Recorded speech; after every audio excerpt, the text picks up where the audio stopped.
Halo teman-teman, kembali lagi di channel KLC Mentor. Nah, bagaimana nih kabar teman-teman sekalian, para pejuang CPNS maupun P3K pada tahun ini?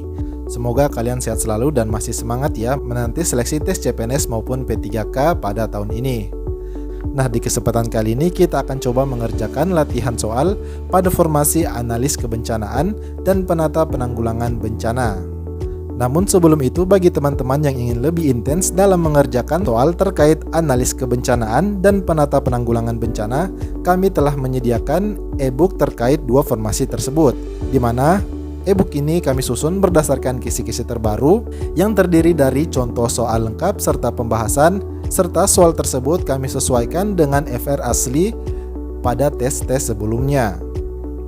Dan bagi teman-teman yang membeli e-book ini, kami akan menyediakan grup diskusi bagi teman-teman sekalian untuk saling memberikan semangat, motivasi, ataupun saling belajar terkait persiapan tes CPNS maupun P3K. Dan yang terakhir, kami akan memberikan sharing session bersama rekan ASN yang telah terlebih dahulu lulus pada formasi analis kebencanaan maupun penata penanggulangan bencana. Oke, tanpa panjang lebar lagi, mari kita mengerjakan soal yang pertama. Salah satu misi BNPB yakni melindungi bangsa dari ancaman bencana melalui pengurangan risiko.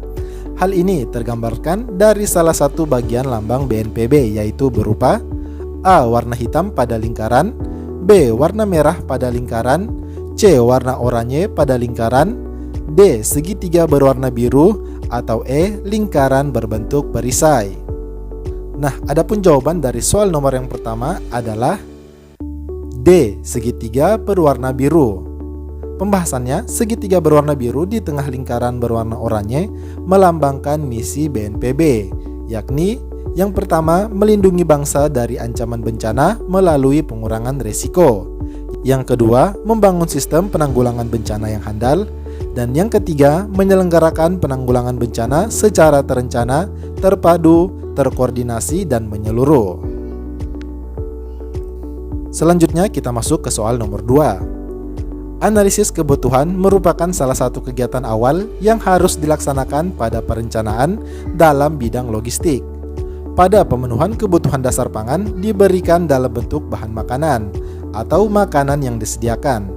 Adapun bahan makanan beras yang perlu diberikan sebanyak A. 1000 gram per orang per hari, B. 800 gram per orang per hari, C. 600 gram per orang per hari, D. 400 gram per orang per hari, atau E. 300 gram per orang per hari. Jawaban yang tepat adalah D, yaitu 400 gram per orang per hari, di mana bahan makanan beras sebanyak 400 gram per orang per hari. Makanan siap saji diberikan 2 kali sehari pada dapur umum, dan besarnya bantuan makanan tersebut setara dengan 2100 kilokalori. Selanjutnya kita masuk ke soal yang ketiga.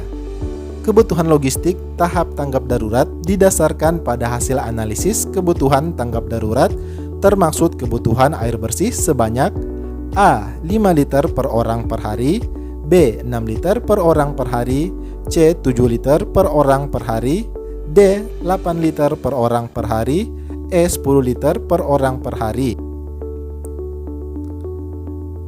Jawaban yang tepat adalah C. 7 liter per orang per hari, di mana air bersih diberikan sebanyak 7 liter pada 3 hari pertama. Selanjutnya 15 liter per orang per hari. Kita lanjut ke soal nomor 4. Upaya untuk mengoptimalkan kecepatan dan ketepatan bantuan logistik agar tujuan pemenuhan kebutuhan logistik korban bencana dapat tercapai merupakan pengertian dari A. Perencanaan, B. Pendistribusian, C. Pemantauan, D. Supervisi, atau E. Evaluasi. Silahkan dijawab teman-teman. Jawaban yang tepat adalah D. Supervisi. Supervisi pengelolaan bantuan logistik pada status keadaan darurat bencana merupakan upaya untuk mengoptimalkan kecepatan dan ketepatan bantuan logistik agar tujuan pemenuhan kebutuhan logistik korban bencana dapat tercapai. Supervisi dilaksanakan dengan melakukan pendampingan yang melibatkan instansi terkait sekaligus untuk memastikan bantuan logistik diterima oleh korban bencana sesuai dengan kebutuhan. Supervisi dilakukan oleh pejabat yang berwenang. Kita masuk ke soal yang kelima. Pemilihan mode angkutan pada pendistribusian penanggulangan bencana berdasarkan pertimbangan beberapa hal berikut, kecuali A. Kecepatan distribusi, B. Ketersediaan alat angkutan dan infrastruktur yang ada, C. Efektivitas dan efisiensi, D. Keamanan dan keselamatan, atau E. Kondisi korban terdampak. Jawaban yang tepat adalah E. Kondisi korban terdampak, di mana pemilihan mode angkutan berdasarkan pertimbangan beberapa hal. Yang pertama adalah situasi dan kondisi keadaan darurat, yang kedua adalah kecepatan distribusi, yang ketiga adalah ketersediaan alat angkutan dan infrastruktur yang ada, yang keempat kondisi wilayah asal dan tujuan, yang kelima efektivitas dan efisiensi, dan yang terakhir keamanan dan keselamatan. Itulah tadi beberapa soal terkait analis kebencanaan dan penata penanggulangan bencana. Bagi teman-teman yang ingin memesan e-book terkait analis kebencanaan dan penata penanggulangan bencana, silakan menghubungi kontak person di kolom deskripsi video. Sekian dan terima kasih, sampai jumpa pada video berikutnya.